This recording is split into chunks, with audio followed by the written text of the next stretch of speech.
시편 128편 1절로 6절까지 말씀 되겠습니다. 서로 교독해 올리다가 마지막 절은 같이 합독해서 하나님 말씀을 읽겠습니다. 시편 128편입니다. 찾았으면 아멘.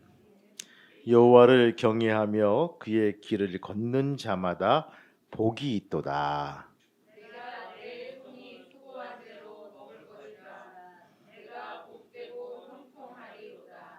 내 집 안방에 있는 내 아내는 결실한 포도나무 같으며 내 식탁에 둘러 앉은 자식들은 어린 감람나무 같으리로다. 여호와께서 시온에서 내게 복을 주실 것이다. 너는 평생에 예루살렘의 번영을 보며 내 자식의 자식을 볼지어다. 이스라엘에게 평강이 있을지어다. 아멘. 할렐루야. 옆 사람 인사하시겠습니다. 축복합니다. 감사합니다. 우리는 오늘 설날을 맞이합니다. 그러면 설날 우리가 노래가 있죠. 까치 설날은 어저께 했고요. 우리 설날은 오늘이 맞아 오늘이에요.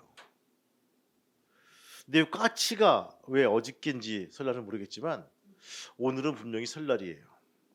오늘은 주일이면서 설날입니다.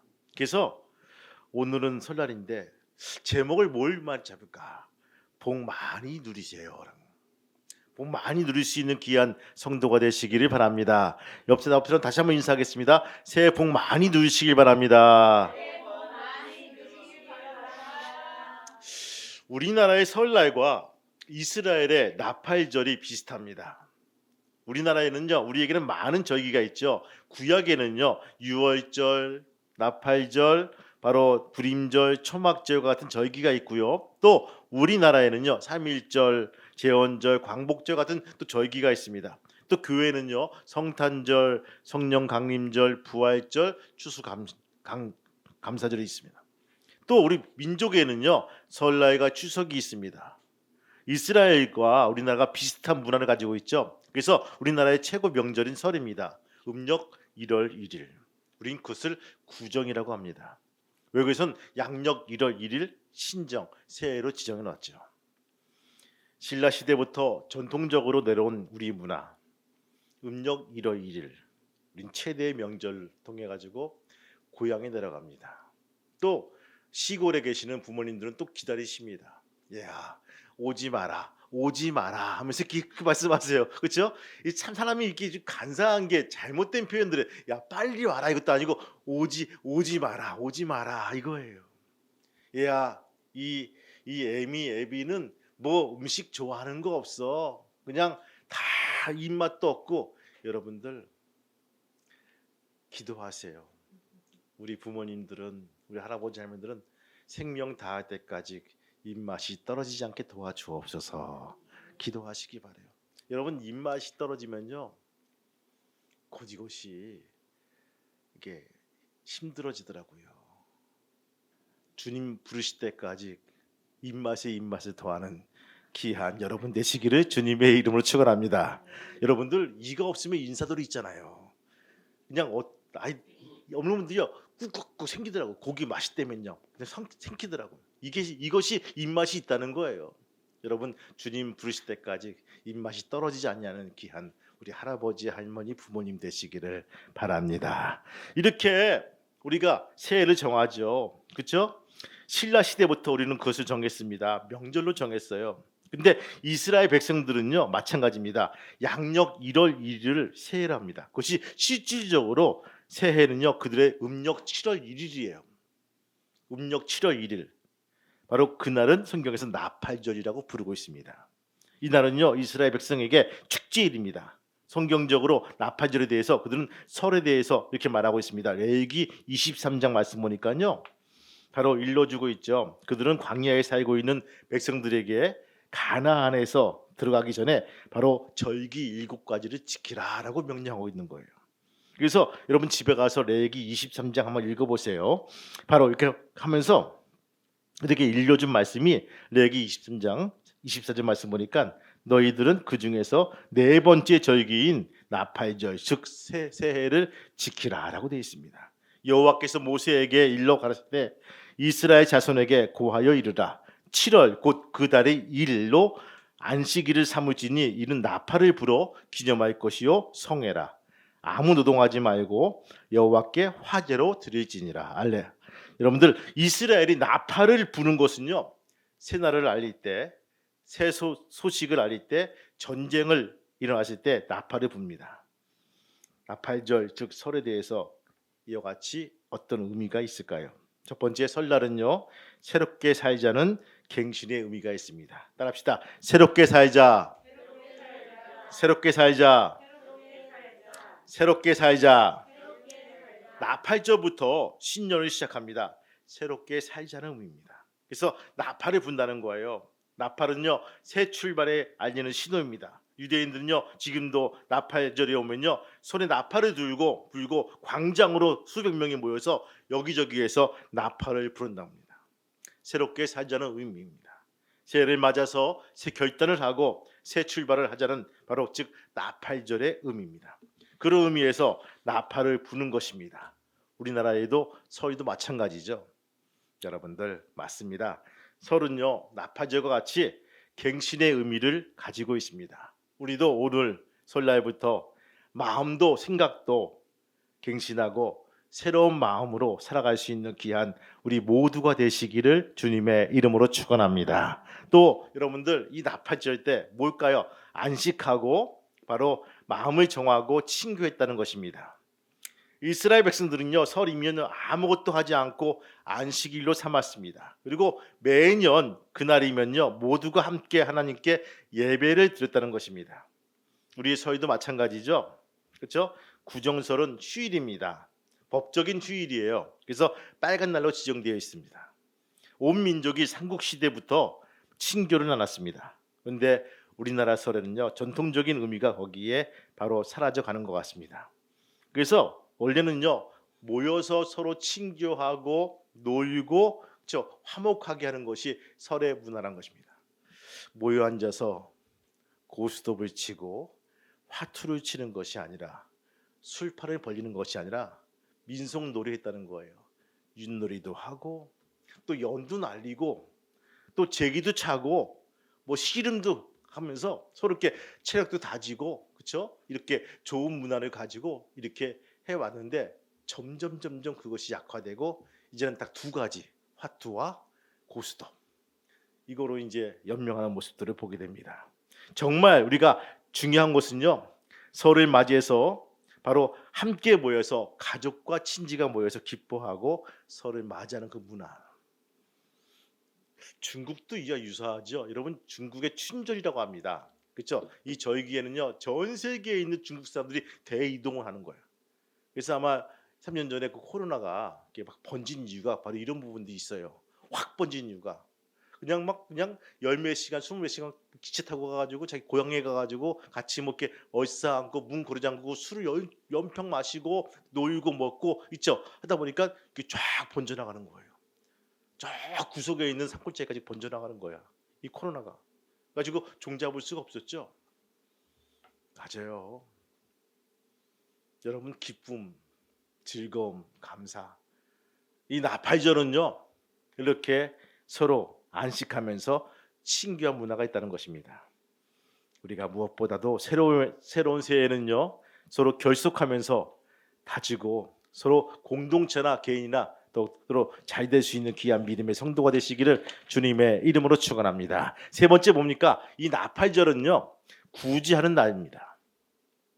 이 구제다. 나팔절 바로 전 절기가 칠칠절이라고 하죠. 여름 추수 절기입니다. 추수할 때 하나님께서 이렇게 말씀하십니다. 너희 땅에 곡식을 뺄 때에 밤 모퉁이까지 다 베지 말며 떨어진 것을 줍지 말고 너는 그것을 가난한 자와 객을 위하여 버려두라. 구제 후에 나팔절을 맞이하라는 것입니다. 밤 모퉁이에 추수할 때 그걸 다 베지 말라는 것입니다. 왜 베지 말까요? 그 몫이 따로 있다는 것이죠. 가난한 자와 객을 위하여. 우린 그것을 이삭 죽기라고 합니다. 그래서 여러분들 그렇게 해서 없는 사람들이 가가지고 그냥 이렇게 베어서 먹는 거예요. 값을 지불하지 않더라도 그냥 미안한 마음도 있지만 배려하는 마음들이 거기에 있다는 것입니다. 이렇게 구제가 국가적으로 몸에 배어 있다는 것입니다. 민족적으로 배어 있다는 거예요. 새해절을 맞이하면 우리는 한 가지 어렴풋한 기억이 있죠. 그것이 뭡니까? 우리나라 쓸 때도 복조리를 사는 풍습이었습니다. 여러분 옛날에는요 가난한 사람이 설을 놓치지 않고 이 복조리 장사를 했습니다. 복조리를 만들어 가지고요 그것을 새벽 일찍 복조리를 메고 복조리 사려 하면서 다니면서 막 파는 거예요. 그리고 새벽 공기를 헤치고 다니면서 팝니다. 그러면 아침 일찍에 사람이 그것을 사 가지고 와서 그 조리를 가지고 첫 식사를 이렇게 걸러 가지고 밥을 짓습니다. 그러면서 돈을 주고 그 사람을 도와주고 그 복조리로 가족들의 건강을 다스렸다는 부분들. 우리가 얼핏 보면요. 무슨 무속 신앙 아니야? 미신 아니야? 그런데 한편으로 보면요. 복조리 통해서 복이 그 집에 돌아온다는 그 아름다운 풍습이 거기에 있다는 것입니다. 이는 가난한 사람들을 구제하는 의미의 좋은 풍습이었습니다. 이때 보통은 1년 내내 쓸 조리를 한꺼번에 사기도 했다고 합니다. 그러니까 나팔절의 구제와 우리의 설의 복조리는 그런 공통점을 가지고 있었다는 부분입니다. 오늘 시편 128편 보시면요. 가장 아름다운 가정의 모습이 나오죠. 여러분들 재미있는 것이 시편 126편, 127편, 128편이 다 연관되어 있다는 거예요. 우린 이제 매주 암송하게 된 말씀이 126편이죠. 그렇죠? 맞습니까? 예, 맞아요. 근데 보시면요. 옆에 표지로 뭐 됐습니까? 성전에 올라가는 노래라고 표현했습니다. 이스라엘 사람들이 성전에 예배드리러 갈 때 부르는 시라는 거예요. 근데 시편 126편에 보시면요. 우리에게 이 시의 배경을 말해주고 있습니다. 잘 보세요. 126편 1절 말씀 한번 읽어볼까요? 1절 말씀 같이 시작. 여호와께서 시온의 포로로 돌려보내실 때 우리는 꿍꿍. 아멘. 어떤 때입니까? 포로에서 돌아올 때입니다. 여러분 우크라이나 한번 연상해 보세요. 바벨론에게 멸망해서 포로로 끌려갑니다. 가정이 어떻겠습니까? 남편은 전쟁터에 끌려갔죠.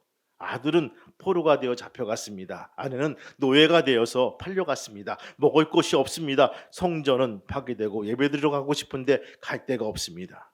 나라에는 평화가 없습니다. 이러했는데 포로에서 해방되어서 이러한 가족들이 한 가족에 모여서 하나님께 예배드리고 한 가족의 한 상에 둘러앉아 식사를 할 수가 있다는 것이 얼마나 큰 축복이고 행복이겠습니까? 그래서 본문을 보면요. 계속 복에 대해서 얘기해 주고 있어요. 마라크. 여러분 1절, 2절, 4절, 5절 말씀이 나옵니다. 본 시편은요. 6절로 되어 있지만 4절이 복이 있도다. 복이 있도다. 복이 있도다. 복이 있도다. 계속 반복되고 있는 것들이죠. 더 자세히 본문을 들어보면요. 이 시편에는요. 두 개의 문단은 앉아 있습니다. 여러분 첫 번째 주제가 뭡니까? 1절입니다. 1절 한번 읽어볼까요? 128편의 1절 말씀 시작. 여호와를 경외하며 그의 길을 걷는 자마다 복이 있도다. 아멘. 4절 말씀 한번 읽어볼까요? 시작. 여호와를 경외하는 자는 이같이 복을 얻으리로다. 아멘. 비슷하게 가죠. 무슨 말일까요? 여호와를 경외하며 그 도를 행하는 자마다 복이 있도다. 여호와를 경외하는 자는 이같이 복을 얻으리로다. 이것이 주제란 것입니다. 그리고 2절과 3절과 5절과 6절에는요. 이 주제에 따라서 행하는 자들이 받을 복의 이야기가 거기에 써 있습니다. 이러한 사람은 이런 복을 받을 것이다. 본문이 말씀하시는 여호와를 경외하는 자가 누릴 복은 한마디로 행복한 가정입니다. 그 집이 경제적으로 궁핍하지 않고 아내와 더불어 풍성한 삶을 누리고 자녀들과 함께 다복한 삶을 누리게 된다는 약속이라는 것들이에요. 여러분 전쟁을 겪고 포로로 끌려가야지만 그런 다급함을 느낄 수가 있을까요? 여러분, 요새 우리가 3만 불 시대에 살고 있습니다. 그렇죠? 우리가 5천 불 시대는요, 땅 되면요 다 모였어요. 어르신도 뭐 갈 데가 없으니까 엄마 아빠도 일찍 같이 모이고요. 애들도 끝나면 다 일찍 모여가지고 한 8시 7시 되면요 다 모여서 그냥 같이 밥 먹는 게 일이었어. 둘러앉아가지고 김치찌개 부글부글 끓여가지고 그냥 둘러앉아가지고 재밌게 먹었어. 그게 5천 불 3천 불 시대예요. GMP 10,000불이 지나가고 15,000불 2만 불 되니까 먹고 들어온대 밖에서. 그리고 각자 먹으래. 그리고 그게 바빠. 지금 3반부 시대니까요. 집이란 곳은 무슨 뭐 숙박업소야. 와서 잠만 자는 거네. 얼굴 보기도 힘들어. 더욱 놀라운 것은 TV를 켜놓잖아요. TV 켜놓고 다 핸드폰 보고 있어요. 4명이 다 따로 핸드폰. 여러분 그렇지 않습니까? 우리 집만 그러나? 그렇게 핸드폰 보고 있어요. TV는 켜놓고. 이런 시대를 살고 있어요. 최소한 가정에 차가 2대, 많게는 3대 있고요. 편리함을 추구하고 최첨단을 가고 있지만 이런 가정의 모습이 있습니까? 다복한 가정이 있습니까? 궁핍하지 않고 아내와 더불어 풍성한 삶을 누리고 자녀들과 함께 다복한 삶을 누리는 그러한 약속된 가정입니까? 여러분 행복한 가정을 이루시기를 원하십니까? 사람들은요 가정을 자기가 가꾸고 지키고 나갈 것으로 합니다. 어느 정도는 맞는 말이에요. 그러나 근본적으로 가정을 주신 하나님께서 그 가정을 지켜주셔야지만 이루어진다는 것입니다. 여러분 127편 1절 말씀 한번 읽어보세요. 127편 1절 말씀 다 연관된 말씀이에요. 읽어보겠습니다. 시작. 여호와께서 지으시지 아니하시면 세우는 자의 수고가 헛되며 여호와께서 성을 지키지 아니하시면 파수꾼의 깨어 있음이 헛사라. 아멘. 여호와께서 이렇게 일러주고 있다는 부분입니다. 여호와께서 집을 세우지 아니하시면 세우는 자의 수고가 헛되며 여호와께서 성을 지키지 아니하시면 파수꾼의 경성함이 헛되다. 여호와께서 집을 세우지 아니하시면, 이 세운다는 말 뭡니까? 영어로 건축하다는 뜻입니다. 하나님께서 가정의 건축자로 모실 때만 이 행복의 가정이 이룰 수가 있다는 것입니다. 왜 그렇습니까? 그분은 바로 가정의 설계자이시기 때문입니다. 그런데 여기서 말하는 집은 뭡니까? 여러분 집을 잘 보세요. 이 집이 뭘까? 인간의 욕망을 의미하기도 합니다. 이를테면 인간이 아무리 욕심껏 자기를 위한 성을 쌓을지라도 하나님께서 함께하지 아니하시면 헛수고라는 것입니다. 여러분 구약의 바벨탑을 기억하십니까? 이 바벨탑은요 인간이 지금까지 쌓은 허황된 성 중에 가장 대표적인 하나의 사례입니다. 인간의 의지가 얼마나 위대한가 보여주기 위해서 하늘까지 쌓아보자는 거예요. 매칭이 없어요. 적당한 게 없는 거예요. 그렇죠? 적절한 게 없는 거예요. 하늘까지 쌓았다는 거예요. 그런 성입니다. 거기에 인간의 욕망이 들어있고 인간의 자만이 가득 들어있다는 것입니다. 그런데 그 성이 허물어질 때 속수무책으로 무너져 내립니다. 그래서 지금까지 인간이 쌓은 허황된 성 가운데 대표적인 성이라고 부르고 있다는 것입니다. 여러분 여호와를 경외하며 그 도를 행하는 자마다 복이 있도다라는 말씀. 이스라엘이 멸망한 이유가 바로 하나님을 바르게 경외하지 않다가 멸망을 당합니다. 여기서 이 경외라는 것은요 두렵고 떨림으로 하나님을 하나님처럼 섬기는 것을 말합니다. 그러면 어떻게 해야지만 하나님을 바르게 경외할 수가 있을까요? 첫 번째 신령과 진정으로 하나님을 예배해야 됩니다. 여러분들 오늘 보시면서 앞에 보니까요 딱 적당하게 왔다 생각이 들었어요. 그렇죠? 저는 항상 적당해요. 그렇죠? 많이 와도 적당하고 적게 와도 적당해. 왜? 하나님께서 부어주시는 총량의 축복이 있기 때문에 여러분들은 많이 받아가는 거겠죠. 그렇죠? 근데 보면 그래요. 많이 와도 남음이 없고 적게 와도 모자람이 없습니다. 이것이 하나님의 법칙이란 것입니다. 적당하게 왔어요. 생각해봤어요. 이 시간에 뭐 할까? 아침 일찍 일어나서 여러분들 그쵸? 예배 드리고 밥을 먹었어. 교회 가자니 좀 억울한 것 같아. 설날인데 유일한 법적인 날인데 쉴 수 있는 유일한 날인데 이거 어떻게 할까 여러분 고민한 것은요 이미 마음속에 시험이 든 거야. 고민이 없어야 돼. 여러분 고민 없기를 축원합니다. 주일은요 내 날이 아니야. 주님의 날이에요.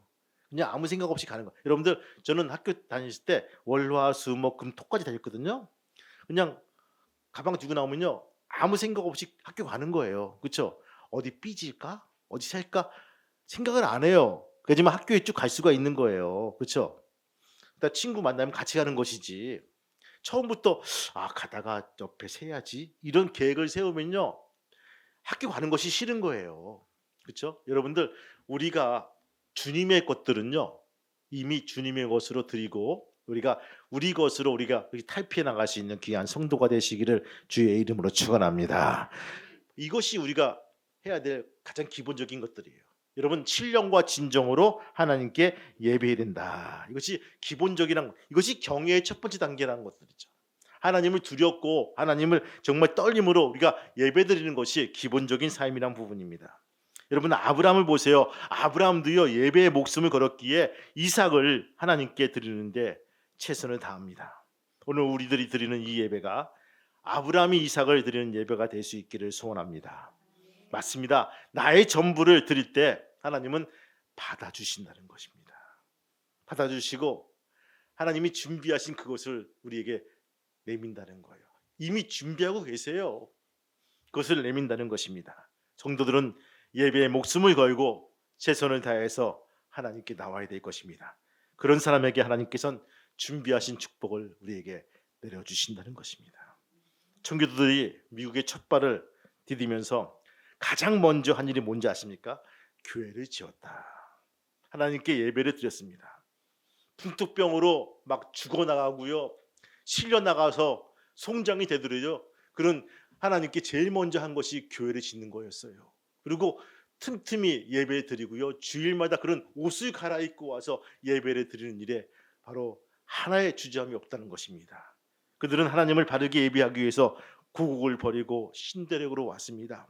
하나님을 마음껏 예배하기 위해서 본토 친척 아비집을 떠나서 신대륙에 왔기에 가장 먼저 교회를 바로 지었습니다. 이런 신앙적인 유산이 지금 미국을 미국답게 만든다는 것입니다. 여러분 특별히 그런 성도가 되시기를 주님의 이름으로 축복합니다. 두 번째 뭘까요? 하나님 말씀에 순종하는 삶이 경외란 부분들이에요. 순종이 곧 경외입니다. 순종이 제사보다 낫고 살찐 소를 잡아드리는 것이 순종을 기뻐하신다는 하나님의 말씀입니다. 열왕기상 2장 말씀 보니까요. 다윗이 죽음이 임박하자 후기자 솔로몬에게 딱 한 가지 말한 것을 보게 되죠. 너는 좌로나 우로나 치우치지 말고 여호와의 말씀을 하나님의 법도를 그 기록한 대로 지켜 행하라. 그리하면 내가 어디로 가든지 무엇을 하든지 형통하리라. 이것이 하나님을 경외하는 것입니다. 치우치지 말라는 거예요. 여러분 치우침이 뭐가 있죠? 요새는 부동산, 펀드, 주식 치우칠 게 너무 많아요. 그거 하지 말라는 거예요. 오직 너는 하나님의 말씀, 하나님의 법도를 따라 바로 지켜 행하라는 것들이에요. 마음을 뺏기지 말라는 것들입니다. 여러분 올 한 해 무엇보다 마음 뺏기지 아니하고 우리가 하나님 말씀대로 살아갈 수 있는 귀한 믿음의 성도가 되시기를 주님의 이름으로 축원합니다. 믿음이 좋은 사람들은요 하나님대로 높여드리는 순종한 사람일 것입니다. 내 마음에 안 들어도 우리는 순종해야 됩니다. 거친 말씀이 나한테 다가와도요 꾹 참고 순종해야 돼. 여러분들 우리가 학교 생활할 때 칭찬만 듣습니까? 그런 사람도 있더라고요. 근데 저는요 매도 많이 맞았어요. 선생님 기분 나쁘면요 와서 그냥 때리는 거야. 근데 왜 때리는지 모르지만 맞았어요. 언젠간 이유가 있겠지. 나중에 이유가 되겠지. 근데 지금도 이유가 안 돼요. 이유가 안 되지만 좀 맞았어요. 근데 한 가지 느낀 게 있어요. 신앙생활하면서 왜 나만 겪는 고난이냐고 불만과 불평할 수 있어요. 근데 이 고난과 고난은요, 나중에 이유가 있더라고요. 알게 되더라고요. 지금 그것을 뭐 피력한다고 해서 나오는 것도 아니지만, 아, 나한테 이런 것이 있었구나 하는 것들을 나중에 알게 돼요. 지금 필요한 것은 그것을 수락하고 받아들이고 순종하는 것이다.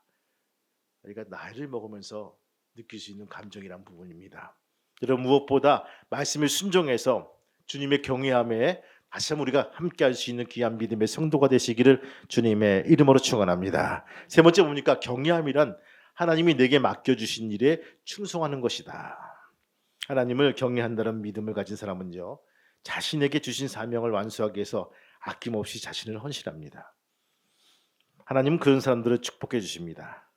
사도 바울은 고린도전서 4장 말씀에서 사람이 마땅히 우리에게 그리스도의 일꾼이요 하나님의 비밀을 맡은 자로 여길지어다. 그리고 맡은 자에게 구할 것은 충성이니라. 할렐루야.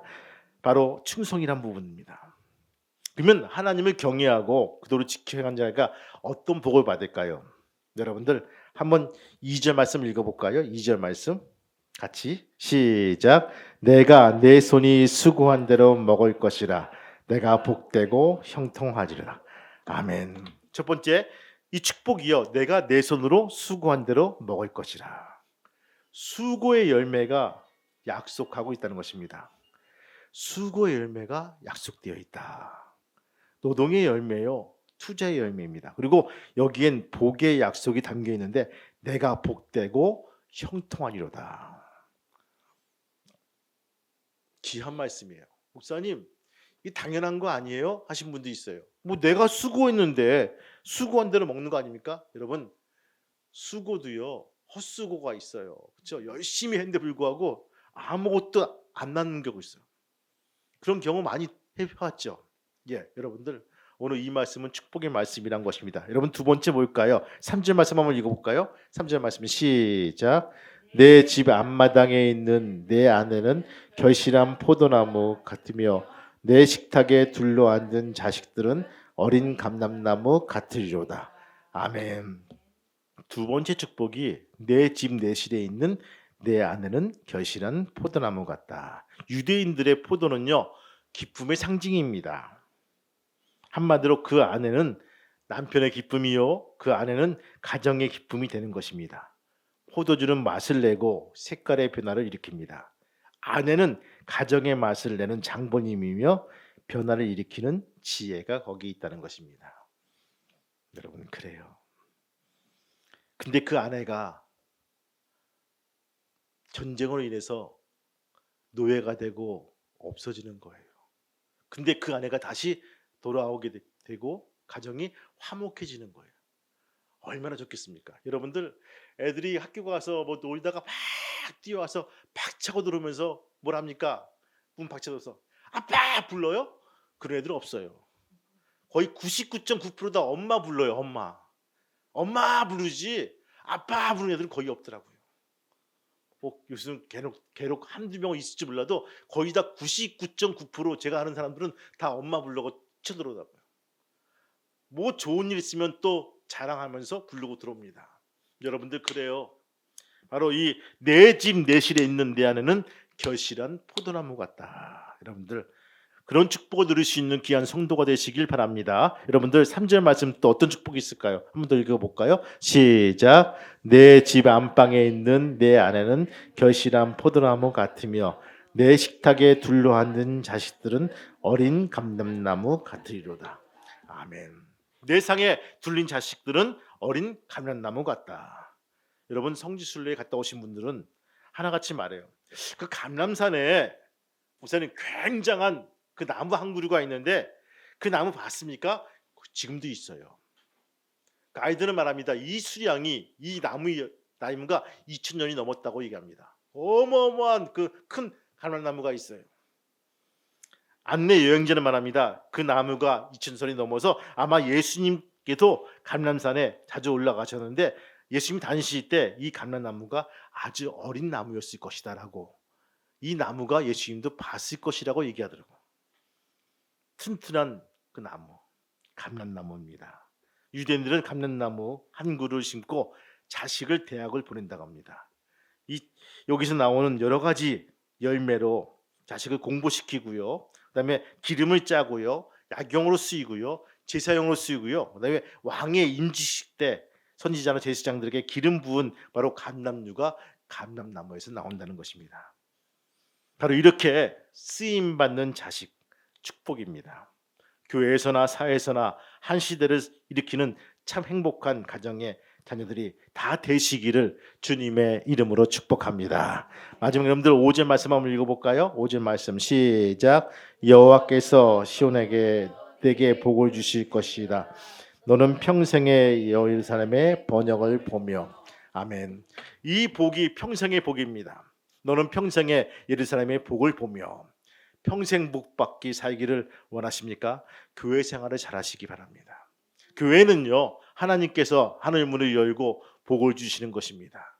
여러분들 시편 122편 6절 말씀 보면요, 예루살렘을 위하여 평안을 구하라. 예루살렘을 사랑하는 자는 형통하리로다 돼 있어요. 예루살렘 사람들은요, 시온산 즉 예루살렘을 그들의 가장 중요한 성지로 생각했습니다. 이곳은 믿음의 조상 아브라함이 그의 아들 이삭을 바쳤던 모리아산입니다. 재밌죠? 그 모리아산의 그 장소가 황금산이고 그 장소가 바로 예루살렘 성전이고 그 장소가 이슬람도 기독교도 구교도 다 같이 성지라고 한 그 모여 있는 그 산 여기에 포커싱이 맞춰 있어요. 그러니까 전쟁이 나면요, 이것 때문에 전쟁이 난다는 것입니다. 서로 빼앗기 위해서, 그것을 지키기 위해서 싸운다는 것들이죠. 다윗이 오르난에서 제사를 드리기 위해서 값을 주고 산 성지가 바로 솔로몬이 이곳에 하나님 성전을 지어 봉헌한 예루살렘입니다. 뭘까요? 정신적인 구심점이란 부분입니다. 여러분, 다니엘이 어디를 향해서? 성전을 향해서. 지금 내 못 가지만 성전을 향해서 창문을 열고 하루에 3번 기도했다. 어떤 마음일까? 정신적인 사상적인 구심점이란 부분입니다. 유대인의 예루살렘을 오늘 우리에 있어서 신앙의 공동체인 교회가 되어야 될 것입니다. 여러분, 이스라엘의 예루살렘을 통해서 축복을 받았듯이 우리 성도들은요, 주님의 몸된 교회를 통해서 은혜와 축복을 받아야 될 것입니다. 여기서 올라와서 기도할 때마다 하나님께서 기도를 들으시고 응답하시고 이끄시고 인도한다는 놀라운 확신을 가지고 우리는 올라와야 되는 거예요. 그리고 기도해야 되는 거예요. 교회가 작고 크고 문제가 아니라 하나님께서는요, 말씀하시죠. 내가 장막에도 거했다는 거예요. 여러분, 장막이 지금의 뭐 큰 맘모스 텐트가 아니라 3평짜리예요. 따져보면요. 예, 그 우리 화장실만한 크기죠. 그런 거기서 하나님께서 역사하시면서 이끄신다는 하나님의 약속의 말씀이란 거예요. 어떤 분을 말하더라고, 큰 교회 가야지 축복을 받고 작은 교회 가면 축복 못 받습니다. 성경에 없는 말을 하고 있어요. 여러분, 그것이 아니란 부분입니다. 하나님은 어디에든 계시다. 내가 은혜 받은 장소, 내가 응답받은 장소가 하나님이 거하신 장소고 하나님이 내 기도를 들어주신 장소란 것입니다. 그것을 여러분들 기도하시면서 응답받는 귀한 믿음의 성도가 되시기를 주님의 이름으로 축원합니다. 그래서 여러분들 6절 말씀 한번 읽어볼까요? 6절 시작. 내 자식의 자식을 볼지어다. 이스라엘에게 평강이 있을지어다. 아멘. 어떤 축복일까요? 자식이 자식을 볼지어다. 장수의 복을 주신다는 것입니다. 이스라엘에게 평강이 있을지어다. 평안의 복입니다. 이제 말씀을 정리할까 합니다. 우리는 이미 바라크의 복을 받은 사람입니다. 그러나 아세르의 복을 받은 조건부의 복입니다. 본문에는 조건을 2가지입니다. 하나는 하나님을 경외하고 두 번째는 하나님의 말씀을 잘 듣고 지켜 행하면 복되고 아름답고 행복한 가정을 약속하고 계십니다. 여러분, 우리 모두 본문의 복이 우리 가정과 우리 삶 속에 연관되어진 복이 되시기를 주님의 이름으로 축원합니다. 다시 한번 여러분들 우리가 인사하겠습니다. 복 많이 누리시길 바랍니다. 특별히 오늘 시편 128편에 있는 복을 누려갈 수 있는 귀한 우리 모두가 되시기를 주님의 이름으로 축복합니다. 기도하시겠습니다. 하나님 감사합니다. 126편, 7편, 8편에 있는 이 말씀을 같이 놓고 말씀을 나누었습니다. 주님, 성전에서 이제 해방되어서 시온에서 포로로 돌아왔을 때 얼마나 기뻤는지 꿈꾸는 것 같이 되었고, 그다음에 128편에서는 그 가정이 얼마나 아름다운지 복에 복을 더한다라고 우리에게 일러준 것을 보게 됩니다. 역경과 고난과 시련이 있기에 이 가정이 너무 소중한 것을 보게 되었습니다. 주님, 이제는 우리가 역경과 시련들을 다 굴려보내고 2023년도에는 복을 받는 귀한 성도가 될 수 있도록 도와주옵소서. 하나님 말씀을 잘 지키게 도와주시고 경외하게 도와주시고 지켜 행하는 귀한 믿음의 가정이 될 수 있도록 인도하여 주옵소서. 주님께 감사드리며 이 모든 말씀 예수 이름 받들어 감사하며 기도하옵나이다. 아멘.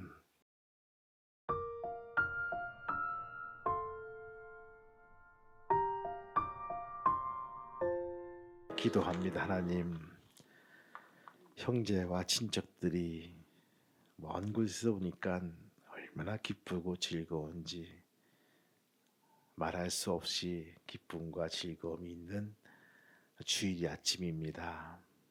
그래서 때론 주일 예배도 잊어버리고 같이 어울리고 이렇게 지내고 있음을 기억합니다.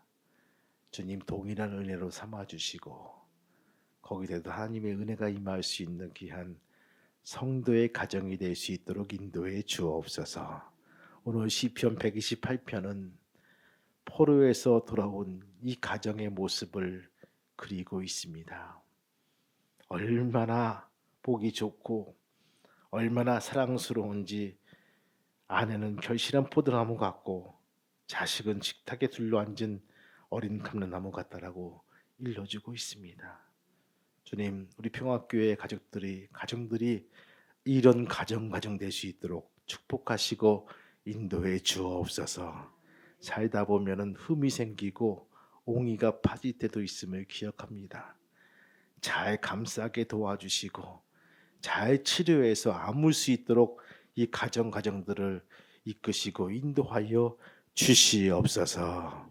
이제는 우리 주 예수 그리스도의 은혜와 하늘 아버지의 크신 사랑하심과 성령님의 감동과 막히통 인도하심이 오늘 같이 예배드린 저들의 가정과 저들의 직장과 자녀들 머리 위에 또한 RK 평화교회 위에 이제부터 영원토록 함께 하시기를 간절히 축복하며 기도하옵나이다. 아멘.